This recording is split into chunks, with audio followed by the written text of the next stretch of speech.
જય શ્રી કૃષ્ણ મિત્રો, આજે આપણે બનાવવાના છીએ લીલી મકાઈનો બે પ્રકારનો ચેવડો, એક સાદો ચેવડો અને એક ચટપટો ચેવડો.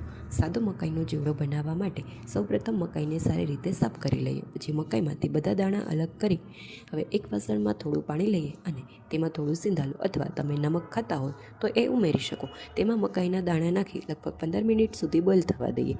મકાઈ બોઇલ થઈ જાય પછી તેને ગાળી લઈએ.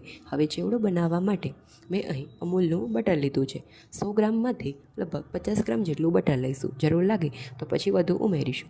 એક કડાઈમાં બટર નાખીને ગરમ થવા દઈએ. બટર ઓગળી જાય એટલે તેમાં બોઇલ કરેલી મકાઈ ઉમેરીએ.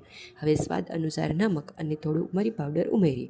મકાઈને થોડા સમય માટે મીડિયમ ગેસ પર હલાવતા રહીએ. બસ આપણો સાદો મકાઈનો ચેવડો તૈયાર છે. ચટપટો મકાઈનો ચેવડો. તેના માટે આપણે લઈશું એક કેપ્સિકમ, એક ટમેટું, એક તીખું મરચું, 3 નાની ડુંગળી, બધું જ બારીક ટુકડામાં કાપી લઈએ.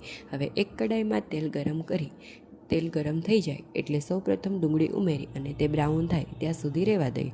ડુંગળી બ્રાઉન થઈ જાય પછી તેમાં તીખું મરચું ઉમેરીશું. પછી કેપ્સિકમ ઉમેરી થોડીવાર માટે હલાવવું. હવે તેમાં બોઇલ કરેલી મકાઈના દાણા ઉમેરીએ. પછી ટમેટું નાખી સારી રીતે મિક્સ કરી લઈએ. થોડી ખટાશ માટે થોડો લીંબુનો રસ ઉમેરીએ. બસ ખમણી લઈએ અને તૈયાર ચેવડા પર ગાર્નિશ કરી લઈએ. ફાઇનલી હવે આપણો સાદો અને ચટપટો બંને પ્રકારનો લીલી મકાઈનો ચેવડો તૈયાર છે.